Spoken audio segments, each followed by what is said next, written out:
जय गुरुदेव।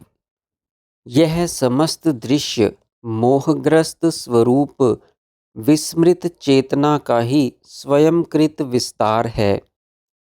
जैसे स्वर्ण, जल, वायु तथा रस्सी के स्वरूप से अनभिज्ञ को केवल आभूषणों, लहरियों, आंधियों और सर्प का ही ज्ञान होता है, वैसी ही तदाकार बुद्धि होती है। ऐसे ही परब्रह्म परमात्मा के ज्ञान से रहित अज्ञानी की बुद्धि दृश्याकार ही होती है, अधिष्ठान परमात्माकार नहीं होती। जिसकी दृश्य प्रपंच में सत्यता, बुद्धि और आसक्ति है, उसे सदैव सर्वत्र दृश्य प्रपंच ही दिखता है। परंतु जिस तत्वज्ञानी की सत्यता, बुद्धि और आसक्ति सच्चिदानंद परब्रह्म परमात्मा में है, उसे सदैव सर्वत्र सभी में परमात्मा ही दिखाई देता है। जिसकी जैसी सत्यता, बुद्धि और आसक्ति होती है, उसे वैसा ही दिखता और प्राप्त होता है। प्रत्येक जीव में जीव शक्ति स्वरूपा चेतन शक्ति विद्यमान है। इसलिए जिस जीव की जो शक्ति जिस रूप में प्रकट होती है, वह उसी रूप में उस जीव को सदा तद अनुरूप फल देती हुई प्रतीत होती है।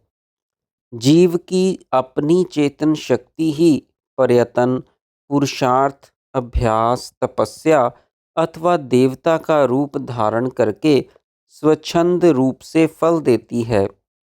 अपनी ज्ञान शक्ति प्रयत्न के बिना कभी कुछ फल नहीं देती।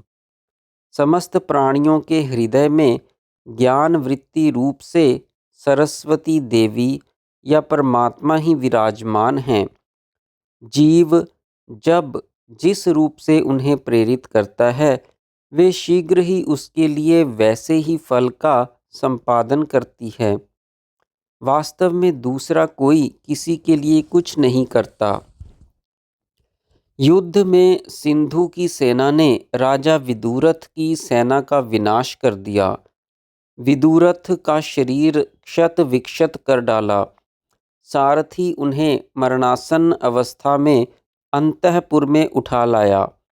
अंतःपुर सरस्वती देवी के प्रभाव से सुरक्षित था, अतः सिंधु के सैनिक वहां नहीं आ सकते थे।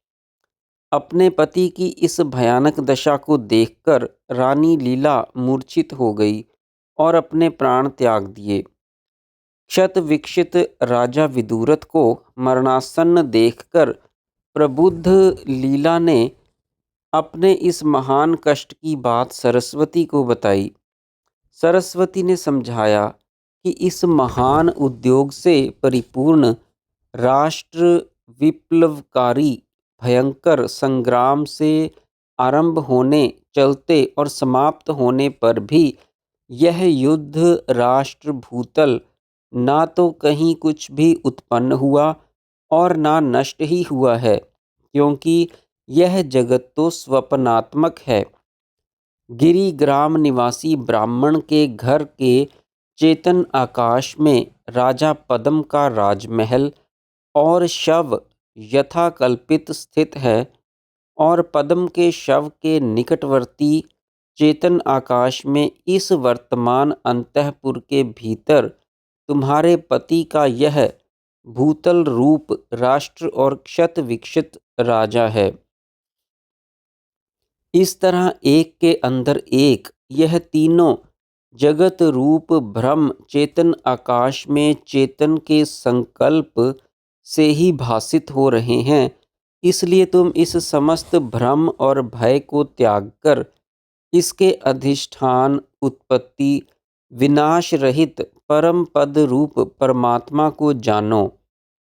यदि भ्रम या दृश्य का दृष्टा ही ना रहे, तो भ्रम में भ्रमत्व अर्थात दृश्य में दृश्यत्व ही कैसे रहेगा। अतः भ्रम की भी सत्ता ही नहीं है। जो कुछ है वह परम पद रूप अविनाशी परमात्मा ही है। यह सब दृश्य स्वप्न में देखे गए नगर, पर्वत, सागर, जन समुदाय की भांति शून्य आत्मस्वरूप ज्ञान मात्र ही है। अज्ञानियों को तो यह सत्य सा ही भासित है, परंतु ज्ञानी इस दृश्य प्रपंच को परमात्म रूप ही देखते हैं। यह परमात्मा परिपूर्ण है।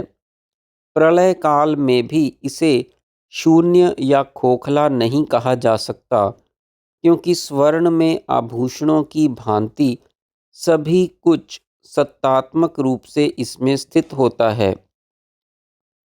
सृष्टि के आदि में चिदाकाश आत्मा जीव आकाश का संकल्प करने से आकाश रूपता, काल का संकल्प करने से काल रूपता, दिशा और देश का संकल्प करने से दिशा और देश रूपता आदि स्वसंकल्प अनुसार रूपताओं को प्राप्त होता जाता है।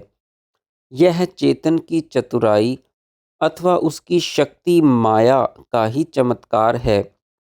बाल्य अवस्था में ही मृत्यु प्रदान करने वाले कर्मों से बाल्य अवस्था में, युवावस्था वाले कर्मों से युवावस्था में और वृद्धावस्था वाले कर्मों से वृद्धावस्था में मृत्यु होती है। अपने धर्म का शास्त्र अनुसार आरंभ और पालन करने से शास्त्र वर्णित आयु मिलती है। मुमूर्षु तीन प्रकार के होते हैं: मूर्ख, धारणा अभ्यासी और युक्तिमान। धारणाभ्यासी और युक्तिमान तो सुखपूर्वक शरीर का त्याग कर जाते हैं, परंतु मूर्ख मरणावस्था में मर्मघातिनी वेदनाओं का अनुभव करता है। उसके शरीर, इंद्रियों, प्राण और अंतःकरण की कर्मानुसार विविध दुर्दशाएं देखी जाती हैं। शरीर के अंगों, नस नाड़ियों में प्रवेश करने और निकलने वाले वायु के निश्चेष्ट होने से सभी इंद्रियां अपना अपना कार्य बंद कर देती हैं। मोह के वशीभूत होने से मन की कल्पना शक्ति नष्ट हो जाती है और वह मोह अविवेक अज्ञान के अंधकार के महासागर में डूबने उतरने लगता है। मूर्छा का आरंभ होते ही प्राणों की गति बंद हो जाती है। जब प्राणों की सभी क्रियाएं रुक जाती हैं, तब उसे गहन घोर मूर्छा आ घेरती है। इस प्रकार मोह, संवेदन और भ्रम परस्पर के सहयोग से पुष्ट होते हैं और जीव पत्थर के समान जड़ हो जाता है। जब नाड़ियों में प्रविष्ट वायु बाहर नहीं निकलती और बाहर निकली हुई वायु उनमें प्रवेश नहीं करती, तब शरीर से नाड़ियों के वियुक्त हो जाने के कारण वह मृत कहा जाता है। चेतन की ज्ञान वृत्ति का वेदन रूप स्वभाव तो बाधा रहित अविकल है, इसलिए ये जन्म मरण भी उस स्वाभाविक ज्ञान वृत्ति से पृथक नहीं है। वस्तुतः चेतन ज्ञान स्वरूप पुरुष ना तो कभी जन्मता है और ना मरता ही है। चेतन जीव की परमात्म चेतना का प्रवाह तो आदि अंत रहित, अविकल, सतत, शाश्वत ही है, परंतु जैसे एक ही अत्यंत लंबी लता के बीच बीच में अनेकों गांठें होती हैं, वैसे ही इस अविकल, सतत, शाश्वत चेतना में अनेकों जन्म और मरण होते रहते हैं। परमात्म सत्ता आदि से अंत तक सतत वर्तमान रहती है। सत्ता, महासत्ता या परमात्म सत्ता सर्वत्र सर्वदा सभी में अक्षुण्ण, अव्यय, अनवरत हर अवस्था में रहती है। जय गुरुदेव।